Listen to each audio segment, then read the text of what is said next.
Our final storyteller, he invites you to the Culver Theater this coming Wednesday for the 10 o'clock screening and theatrical premiere of his award-winning film, You Are Here, starring Paul Provenza and Michelle Martin. The cast also includes Mike Kaplan, Kelly Carlin, Rick Overton, Beth Lapides, and other wonderful talents who no longer take his calls. He is currently raising money for the next two projects, an anti-racist play and a thriller about the dangerous, troubled teen industry. He also invites you to put up money for one of those. So, please welcome the wonderful and incredible Dylan Brody.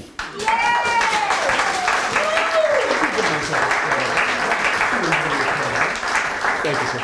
Beautifully done.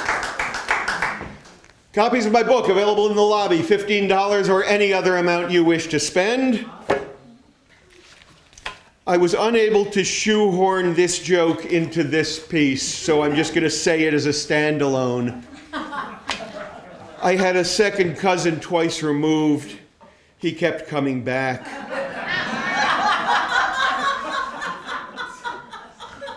This is called How to Ruin a Career. 1980. At the boarding school my mother had convinced me I wanted to attend, I spent 2 years using every free moment to write my first novel. Adventure fantasy, 70,000 words or so, fairly juvenile, probably derivative. I through-wrote it, then spent 2 weeks reviewing, making notes in pen. I retyped it, making changes. I broke into the administration building late at night to use their Xerox machine. I made 3 copies. I mailed one to my parents, handed one to a teacher I adored. A third went to Sarah Lawrence College. I had done well on my first try at the SATs my junior year. My scores went out to a few of my first choice colleges. I feared a senior year of high school with a light course load would see me stoned all the time, kicked out before graduation. The prep school's dean of rule following for academic profit, though, was adamant. If I got into college and left without a senior year, I would not graduate. So I suspended my application process. Then Sarah Lawrence sent me a letter along with their full application packet. They asked why I hadn't followed up after my initial outreach.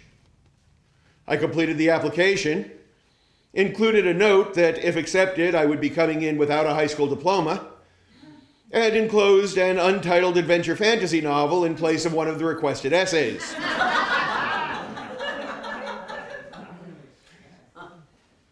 Someone came to my dorm room to tell me that my father was on the payphone in the butt room, the dormitory's lead-painted smoking area, where, for our own safety, we smoked beneath asbestos-wrapped pipes while under curfew.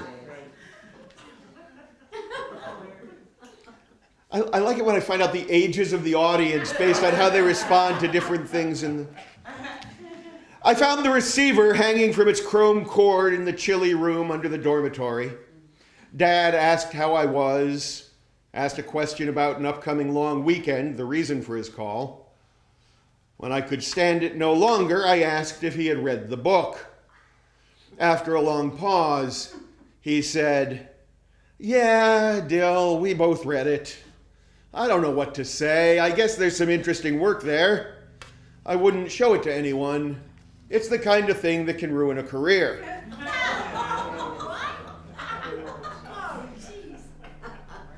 Thank you. I ended the call. I couldn't bear to tell him I had already sent a copy off to Sarah Lawrence. Shame burned. I had imagined proudly telling him that he had asked me to finish my application. Now I resigned myself to a senior year at Northfield Mount Hermon, and then maybe if I reapplied, they wouldn't remember the embarrassing novel, or I could go somewhere else. Sarah Lawrence Admissions put a note in with my acceptance letter. They understood the diploma thing, and they would love to have me start in the fall. I did not tell my parents I'd sent the book. For decades afterward, my father made it very clear that he saw my early acceptance to college as a failure to complete high school.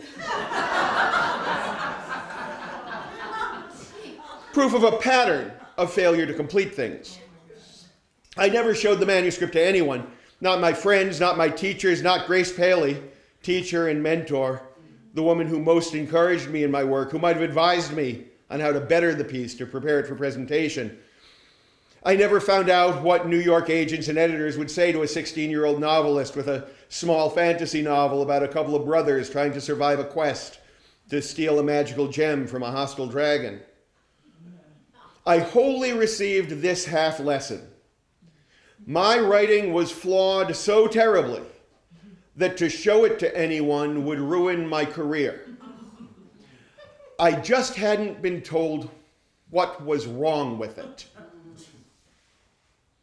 For 15 years, starting my second year in LA, every year I wrote a spec sitcom, a spec hour long, both for extant series, and at least one thing of my own, a screenplay, a play, a pilot, a book, something.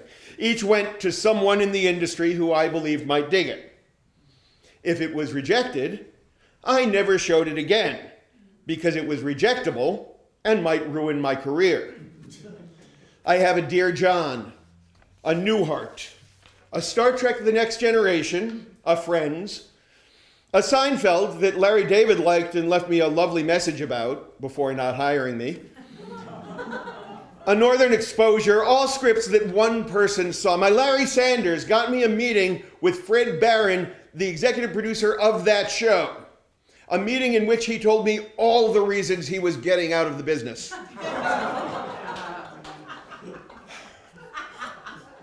If anyone ever gave thoughts rather than a flat rejection, I thanked them and addressed the notes eagerly. I delivered drafts, confusing them, as they thought they had already rejected me. 2002. One of my father's plays went up in Santa Barbara. I drove up to see it and have lunch with him. In therapy, in my 20s or 30s, I had figured out that could ruin your career didn't make sense as a thing to say to a 16-year-old. Nobody in the New York literary world in the early 80s would have read a complete, properly formatted manuscript by a high school student and, regardless of the imitative prose or recognizable story tropes, written them off as an embarrassment to the very language, an insult to their profession, or a shame to hang on their family's name. We ate at an outdoor table. Dad checked his watch and then ordered a scotch. I asked him about the comment. He snorted and got a little misty-eyed, remembering something about his life at the time that I had sent him that book. Jesus, Dylan, that had to have been more about who I was and my fears at that moment than anything you put to the page.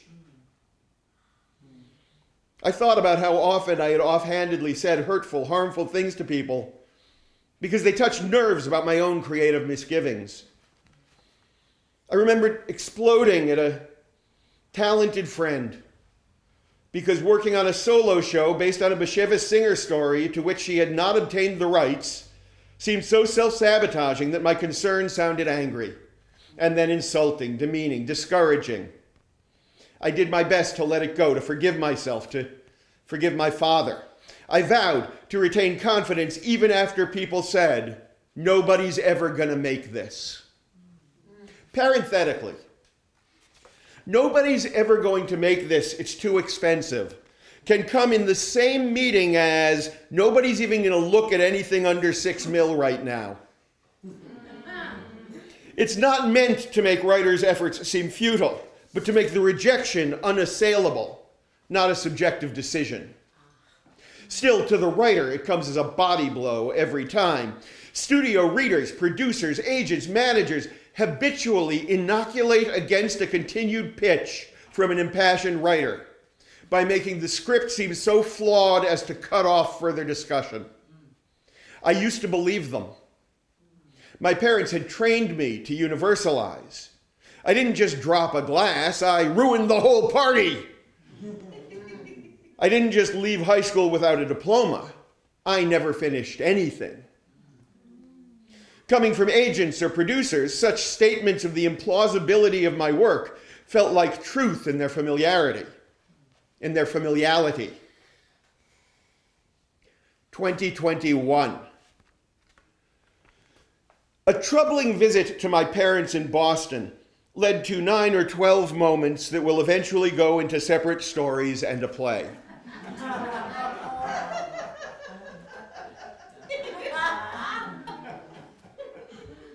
Among the viscera-soaked gems of beautiful, hurtful humanity collected, a passing mention of Dylan's first novel by my father inspired my mother to say, "The silly one about the girl hero or the first real one?" I said, "There was one between those two." She said, "Oh yeah, the little science fiction thing. But you know what I mean, the one about the comic and the grandfather with the good dialogue." My father said, no, the very first one, the one he never finished." What? I said, "The one Dad said I shouldn't show anyone because it would ruin my career." My father said, "Yeah, that one. Sorry about that. She cut him off."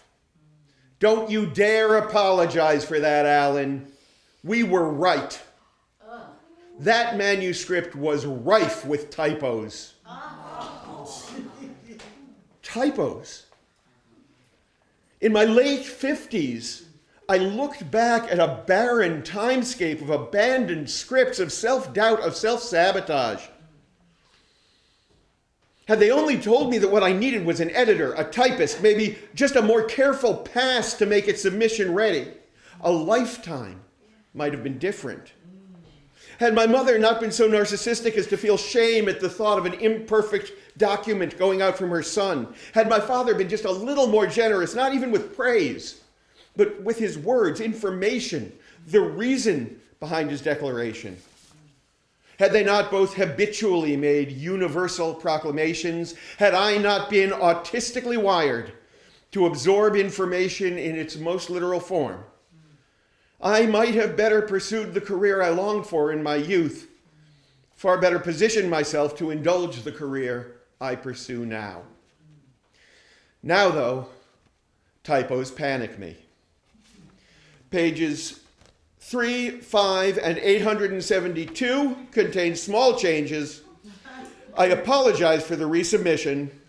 Best, Dylan.